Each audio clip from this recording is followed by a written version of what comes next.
अमेरिकी धमकी के बाद राजी हुआ हमास, ट्रंप ने इजराइल को तुरंत दिए ये आदेश। हमास की सहमति के बाद अमेरिका के राष्ट्रपति डोनाल्ड ट्रंप ने इजराइल को गाजा में तुरंत बमबारी रोकने के लिए कहा है।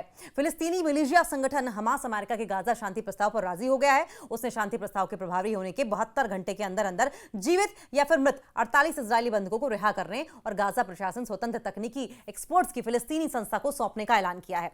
हमास की सहमति के बाद अमेरिका के राष्ट्रपति डोनाल्ड ट्रंप ने इजराइल को गाजा में तुरंत बमबारी रोकने के लिए कह दिया है। डोनाल्ड ट्रंप की तरफ से हमास के लिए शांति प्रस्ताव स्वीकार करने को लेकर डेडलाइन दिए जाने के कुछ समय बाद ही हमास ने प्रस्ताव पर रजामंदी का ऐलान कर दिया।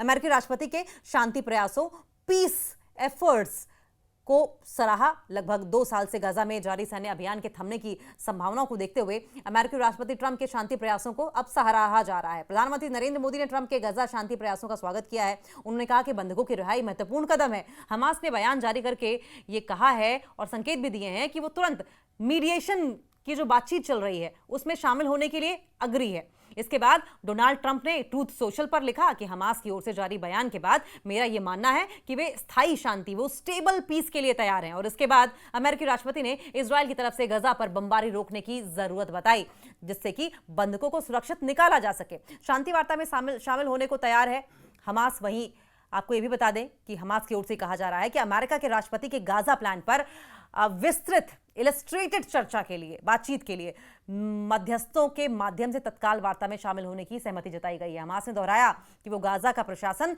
स्वतंत्र तकनीकी विशेषज्ञों की फिलिस्तीनी संस्था को सौंपने के लिए भी राजी है। हमास ही अब तक गाजा का प्रशासन चला रहा था। मीडिया रिपोर्ट्स के मुताबिक निर्धारित शर्तों के मुताबिक सभी 48 बंधकों को रिहा करने के लिए तैयार है, जिसके तहत उन्हें स्थायी युद्ध विराम लागू होने के 72 घंटों के अंदर अंदर रिहा कर दिया जाएगा। इसके बदले में 2000 से ज्यादा फिलिस्तीनी सुरक्षा कैदियों और मारे गए गाजावासियों के शवों के साथ उन्हें रिहा किया जाएगा। इस ऐलान के बाद इजराइल गाजा से अपनी वापसी का पहला चरण जो है वो पूरा करेगा।